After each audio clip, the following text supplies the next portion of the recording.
अब देखें जी, थोड़ा सा मुवाजना कर लेते हैं टाइप्स ऑफ गुड्स या टाइप्स ऑफ प्रोडक्ट की। गुड्स की टाइप्स कितनी है उनमें, अगर आपको पेपर में कहा जाता है कि कंपेरिजन करें, differentiate between business goods and industrial goods या कंज्यूमर गुड्स, तो इसके हवाले से थोड़ी सी बात कर लेते हैं।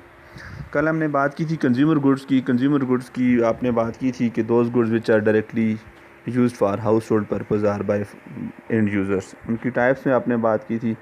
ये कन्वीनियंस गुड्स होती हैं, शॉपिंग गुड्स होती हैं, स्पेशलिटी गुड्स होती हैं या अनसॉल्ड गुड्स होती हैं। अब आ जाएँ बिज़नेस गुड्स के हवाले से। अभी बात की है कि raw material, fabricating parts, installation, accessory equipments और ऑपरेटिंग सप्लाईज़ वगैरह। ठीक है, तो ये इनमें टाइप्स के हवाले से फ़र्क हुआ। अब थोड़ा सा मज़ीद इसको डिटेल में बात करते हैं। जो कंज्यूमर गुड्स होती हैं और बिज़नेस गुड्स करैक्टरिस्टिक्स के हवाले से अगर उनमें फ़र्क बयान कर लीजिए। पहले हमने बात की है टाइप्स के हवाले से फ़र्क, अब करैक्टरिस्टिक्स के हवाले से फ़र्क जी। जो कंज्यूमर गुड्स या कंज्यूमर मार्केट होती हैं उनके बहुत ज़्यादा यूज़र्स होते हैं, बहुत ज़्यादा बायर्स परचेज़र्स होते हैं। ज़ाहिर है हर बंदे को अपनी ज़रूरियात की अशिया ख़रीदनी पड़ती हैं, इसलिए वो तादाद में as compare to business user या बिज़नेस मार्केट के लिहाज से वो क्या होते हैं, नंबर के लिहाज से ज़्यादा होते हैं।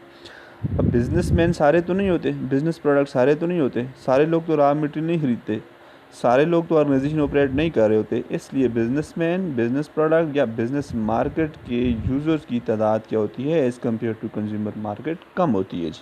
ठीक है, इसी तरह जो कंज्यूमर मार्केट होती है उसमें स्मॉल परचेजेज़ होती हैं। स्मॉल परचेजेज़ मीन 2 रुपये की जाके माचिस ले लीजिए, ठीक है, 10 रुपये की नस्वार ले लीजिए, 5 रुपये के पापड़ ले लिए जी, ठीक है, बबल ले लिया जी। स्मॉल लेवल ऑफ परचेज़ होती है इसमें।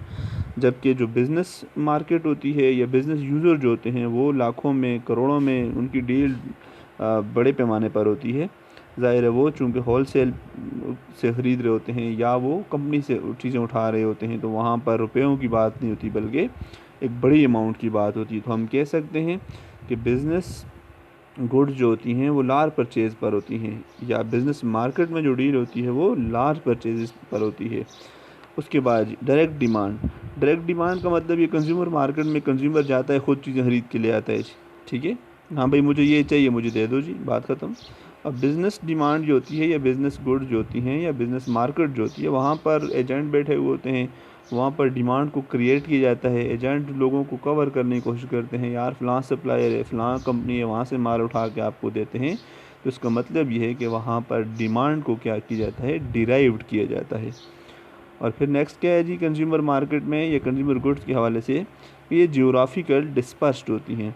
यानी जैसे मानसरा की अपनी मार्केट्स होंगी, इस्लामाबाद का अपना लेवल होगा, ठीक है, आप दुबई चले जाएं वहाँ पर भी कंज्यूमर होंगे, लेकिन वो अपने अपने इलाके की बुनियाद पर मार्केट क्रिएट की होती हैं। ठीक है, जैसे जिस तरह का इलाका होता है ऐसे ही कंज्यूमर मार्केट हमारे वजूद में आई होती हैं। और दूसरी क्या है जी, जियोग्राफिकली कंसनट्रेटेड। इसका मतलब ये है कि एक बिज़नेसमैन जो है उसने ये नहीं देखना कि मैं मानसरा का हूँ तो मैं मानसरा से ही चीज़ें ख़रीदूँगा, ऐसा नहीं है। क्योंकि उसने बड़े इन्वेस्टमेंट करनी होती है, बड़े पैमाने पर चीज़ें परचेज़ करनी होती हैं, तो वो किसी दूसरे कंट्री से भी सप्लायर से रब्ता कर सकते हैं, किसी दूसरे बड़े सिटी से भी सप्लायर से क्या कर सकते हैं जी, रब्ता कर सकता है। ठीक है, तो इसको कहेंगे डिफरेंस बिटवीन कंज्यूमर मार्केट या बिज़नेस मार्केट या कंज्यूमर गुड्स और बिज़नेस गुड्स के वाले से भी आप इस तरह इसको नोट की सूरत में बना सकते हैं। अब आप